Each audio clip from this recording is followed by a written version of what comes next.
कि आप याद करिए कि महाराष्ट्र चुनाव के समय भी राहुल गांधी ने इसी तरीके का झूठ बोला था, और जब ये बॉम्बे हाईकोर्ट के अंदर उनके झूठे आरोपों का पूरा मामला गया तो बॉम्बे हाईकोर्ट ने ये कहा कि do not waste our day. फिर ये मामला सुप्रीम कोर्ट के अंदर गया और सुप्रीम कोर्ट ने भी राहुल गांधी के महाराष्ट्र चुनाव के जितने भी आरोप हैं उनको निराधार कहा। तो बार बार जब इनका झूठ संवैधानिक संस्थाओं के सामने, कोर्ट ऑफ लॉ के सामने जब एक्सपोज होता है, तब भी राहुल गांधी झूठ क्यों बोलते हैं? क्योंकि राहुल गांधी लोकतंत्र विरोधी व्यक्ति हैं और एक खतरनाक आदमी है, जिनकी मंशा यह है कि जब देश की जनता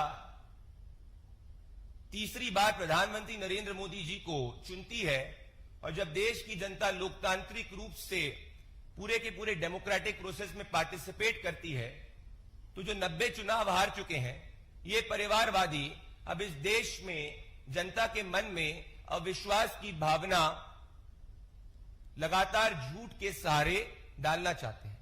अभी तक देश की जनता ने इनके इस लोकतंत्र विरोधी पूरी की पूरी जो प्लान है इसको एक्सपोज किया है और देश की जनता चट्टान के रूप में, देश का गरीब चट्टान के रूप में राहुल गांधी के इस पूरे षड्यंत्र के खिलाफ खड़ा हुआ है।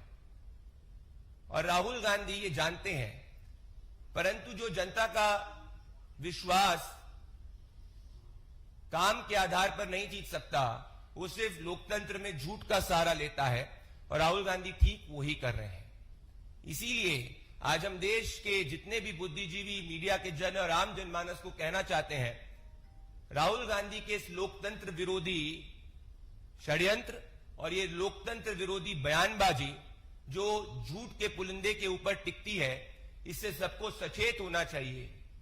क्योंकि वही व्यक्ति बार बार झूठ बोलता है जिस व्यक्ति को पता है कि उसके पास सच्चाई की बुनियाद नहीं है। तो Rahul Gandhi is not a very innocent man. He is a dangerous man who wants to create democratic deficit in this country.